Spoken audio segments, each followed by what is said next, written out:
welcome to another episode of Tiva Drive. And this week we are driving this 2024 BMW i5 M60. It's the top of the line model, priced at 98,000 plus options, featuring 593 horsepower, 3.8 second acceleration from 0 to 100. Or you can go for the base model, which here in Canada is the i5 xDrive 40 with 389 horsepower, same power as the i4 40 xDrive, with a 5.3 second acceleration. The battery is the same on both of them, 84 kilowatt hour battery, and we'll tell you later on what our test results were versus the rated range. So nothing to show here because there is no frunk like with all of the electric BMWs. We can mention again that all of the BMWs now feature universal platform. So whether you buy a 4 Series, a 5 Series or a 7 Series, they are universal platforms that offer both pure gasoline, plug-in hybrid and pure electric power plants. This is the M version, so there's an M logo right here, beautiful LED headlamps. There's no more need for fog lamps because most of these adjust to weather, or there's like a weather option. All of the sensor suite is hidden here in the front grille with a front camera here. So let's walk over to the side and we'll show you the beautiful M wheels with the red calipers and an M logo. So these are 20-inch wheels. They are staggered 245 front, 275 in the back. And we are riding on the all-season tires already, which kind of helps the range. And the range, we'll tell you all about it later, is quite impressive. So here on the side we can also mention that the sensors to lock the doors, let's see, oh, the key is not within my pocket right now, but anyways, the sensor to lock the doors, it's basically only on the front door. There is no such sensor on the back, so you always have to open the car using the front handle, not the back one, which is kind of surprising for a $100,000 car. Anyways, let's jump in and show you both the front space and the rear space. This is the first time we're driving a full electric 5 Series called the i5. Then of course you have the 530e, 550e plug-in hybrids and the regular 530s and 550s pure gas. So here I am in the very comfortable driving position in the front. We'll tell you all about the interior in a moment, but now let's just jump and show you the amount of space for the legroom in the back as well as the headroom. So you have the nice 5 logo here. It doesn't say i5. The only way where it shows i5 is on the back. Here it simply says 5. Again, being a universal platform, you can barely tell them apart. Both in the 4, 5 and 7 Series, they look virtually identical these days, which is unlike the Mercedes. And we'll be comparing this to the Mercedes EQE, both the 500 and the AMG version that we drove recently. So it's a decent space, not a huge space. Obviously, we just drove the 7 Series and had much more space. But in terms of the comparison with the Mercedes EQE, very similar space here. So the difference, again, we can say, is that the Mercedes EQE is a dedicated platform, where this is a universal platform for both gas, plug-in hybrid and full electric. The nice thing here is that you have the vents for air conditioning and heating, both on the B-pillar and in the middle. And you have the screen, the passengers can adjust their temperature, seat heaters, etc., etc. Everything is located here for the passengers. And of course the beautiful sunroof. It's a fixed glass sunroof with an electric sunshade which rolls from the front to the back. Okay, let's show you the trunk space now. Now, the other thing that we can mention, you have the manual sunshades here for the back doors. The sunshade for the top sunroof is of course electric. And also electric is the rear sunshade on the back of the car. All right, let us show you the trunk space. So for some reason we cannot activate this, mind you, we don't have the key in the pocket right now, but we tried many times swiping our feet. It never opened for us. Very substantial trunk. You can see here 40-20-40 split rear bench. Very deep trunk indeed, and plus there is almost Tesla-like additional storage under the floor and this section of the floor. So it's quite impressive in terms of the trunk space. I think on this front, the BMW wins over the Mercedes EQE as well. Okay, so and then lastly, we're going to show you where the charge port is, and it's located in the back rear. So the usual level 2 and CCS level 3 located at the rear passenger side. Okay, let's jump inside and show you the interior and take you for a spin. So here's how the launch mode works on the BMW i5 M60. First of all, you can use the boost button here. For 10 seconds, you'll get the full 600 almost horsepower. Or you just press on the brake button, and at the same time, you floor the accelerator, and here's what happens.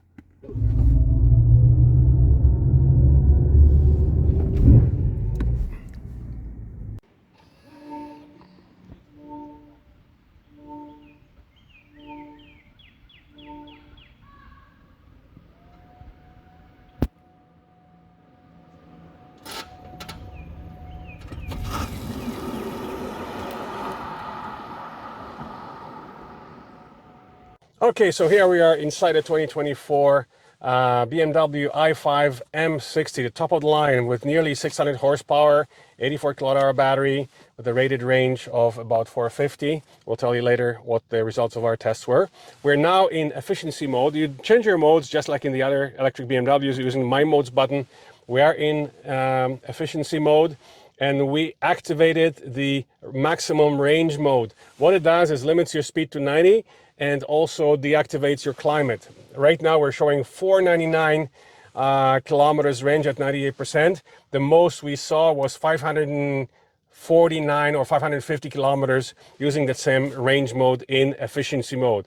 But it's kind of getting hot. It's a sunny day, 12 degrees only, but it's nice and sunny, so it's heating up. So we're gonna deactivate the maximum range, and then the range drops down to 443. So you can see how much effect the climate has, and of course speed as well, because you're limited to only 90 kph in the maximum range mode. It kind of makes sense. So right now with the climate on, it's showing 443, which is pretty much the rated range of this car, which is still amazing if you consider this is an M-class car with almost 600 horsepower. Okay, so the rest of the the rest of the menus are exactly the same. Your My Modes we just showed you. Basically, you have the personal, sport, efficient, expressive, relax, and digital, which is just basically your visual differences. Also, we tend to keep it in the live vehicle that shows you the consumption. Today it's pretty high because we've been kind of testing the launch mode, and we have a quick video. We're gonna post it together with this video when we launch the car, both from the inside and the outside, on how to do it, and it's quite impressive. I mean, 3.8 seconds on paper, it's still pretty good, and it really is impressive. And you launch it the same way like you launch other electric cars. So we'll have that clip for you as part of this video. Okay, so let's take you for a spin now, and tell you about our impressions. So we're now in efficiency, and of course the same one. You have a D and B mode. B mode is one pedal driving. D is standard with no region whatsoever. It's just simply coasting.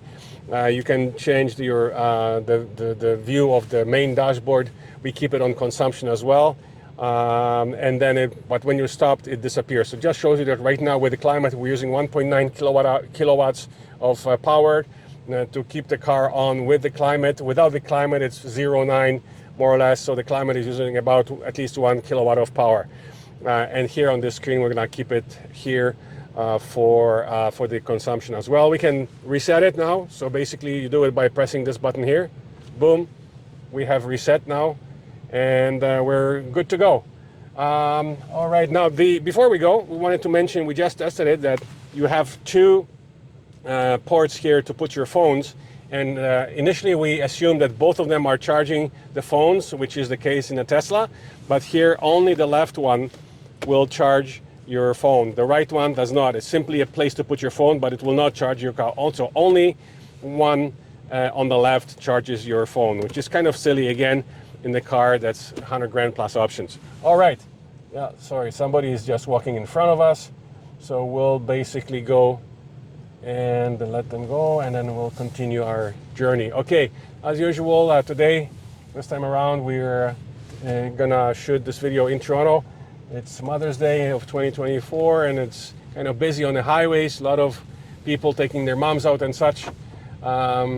So it might be a little bit busy. We would like to show you the Assist Plus features of this car, which I believe we already shot on an X5 on the 400 highway, so you can refer back to that video on our Facebook. I don't think we implemented that, embedded it in the main review video, but you can check our Facebook for the X5 video about the Assist Plus system. So we'll see, depending on traffic, we might be able to take it there.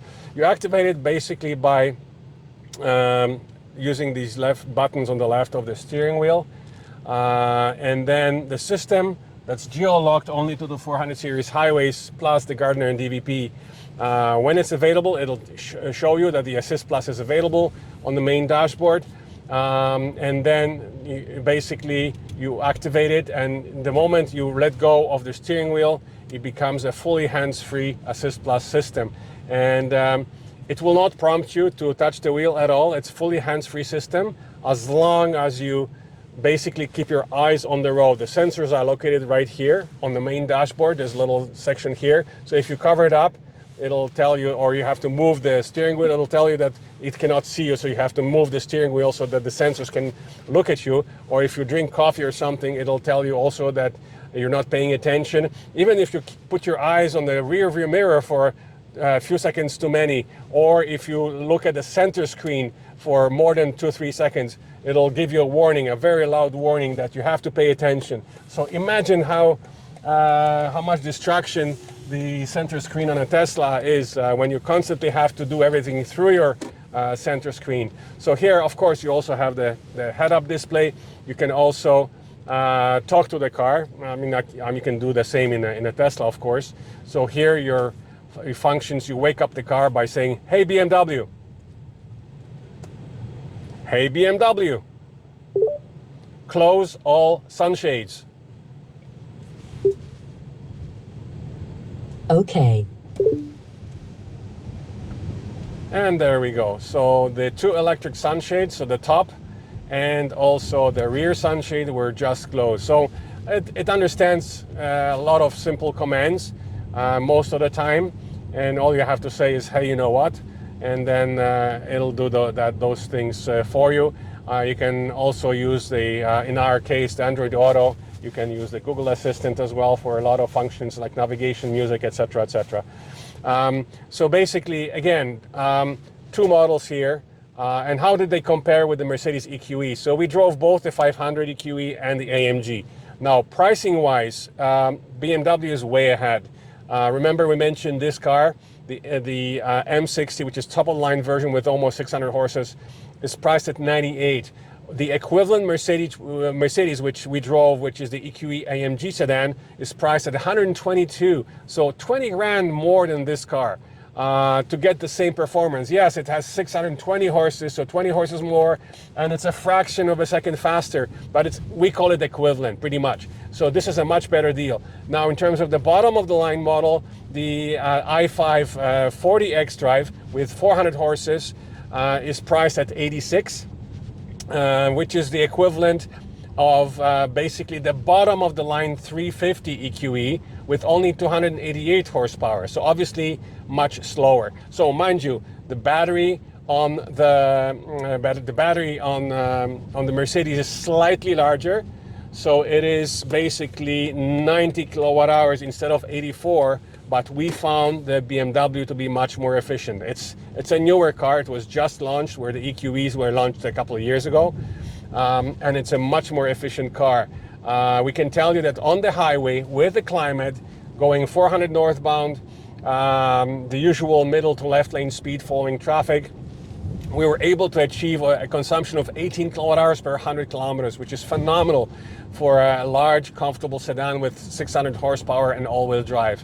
So that's very, very impressive. And when we try to hypermile it on the side roads, doing like 90 below 100, it didn't produce any better results, to be honest. So this is a highway car, just like a lot of the German sedans.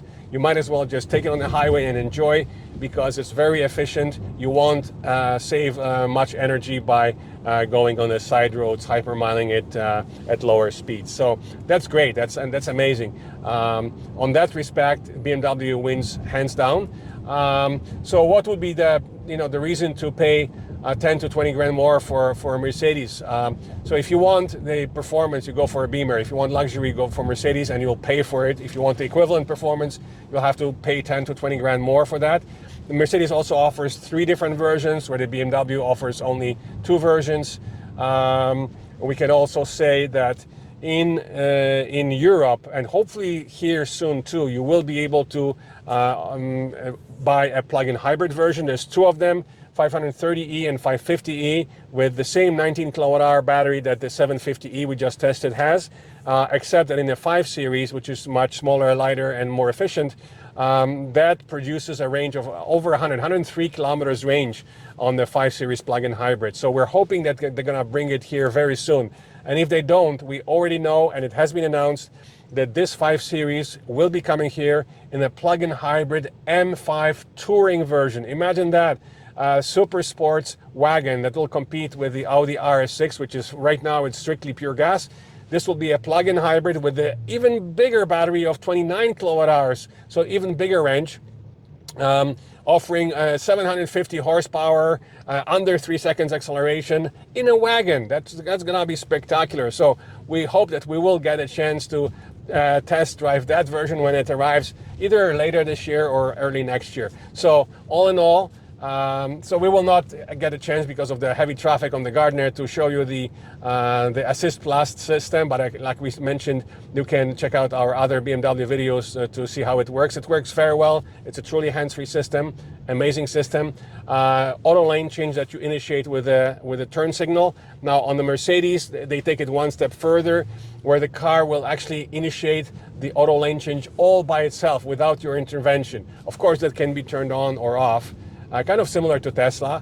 When you're approaching a slower car and the lane on the left is open, the Mercedes will automatically change the lane, which sometimes actually it does it when you don't want it to. So in a way, I would rather initiate the auto lane change myself by pressing on the indicator here. So both cars, amazing full electric cars. It's great that you're being offered the pure gas, plug-in hybrid, and full electric. So now it comes down to maybe the fact of the looks of the car.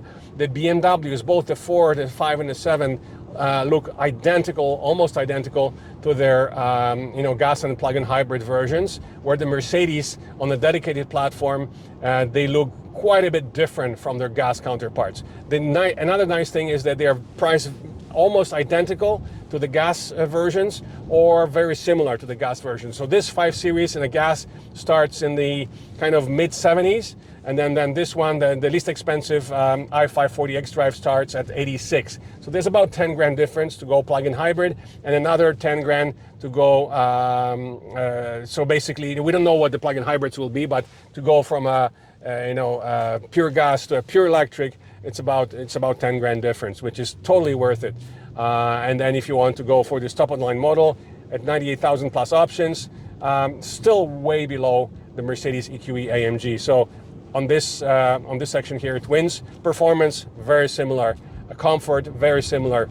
Technically, BMW was also always known for its performance side of things, where Mercedes was known for its luxury. Right now, they're getting much closer together. This car is also equipped with the rear wheel steering, which makes it easy to park, same as EQE. On some of them it's optional, some of them it's standard. So this M60 comes standard with a 5-degree rear wheel steering, which is phenomenal. The air suspension is not available on the i5, and so it's available on the i7 and even the 750 that we just drove, but not on the i5, which is a pity. But you know what? It's a system that's amazing. It helps you, you know, keep a very comfortable ride. But God forbid you keep the car after warranty, like we just experienced in our X5. The replacement for the air suspension unit is quite pricey. So it depends, you know, how long you're going to keep your car. So that's about it for our experience with this i5 60M top of the line pure electric 5 Series. If you have any questions about this car, please do not hesitate to comment under our video, and we'll try and respond to you. As usual, don't forget to press the subscribe button on our channel. And as always, we can mention that this video was brought to you by Condos and Castles Realty Inc. You can go and visit them at www.condosandcastles.com. Thank you for watching, and we'll see you at the next review.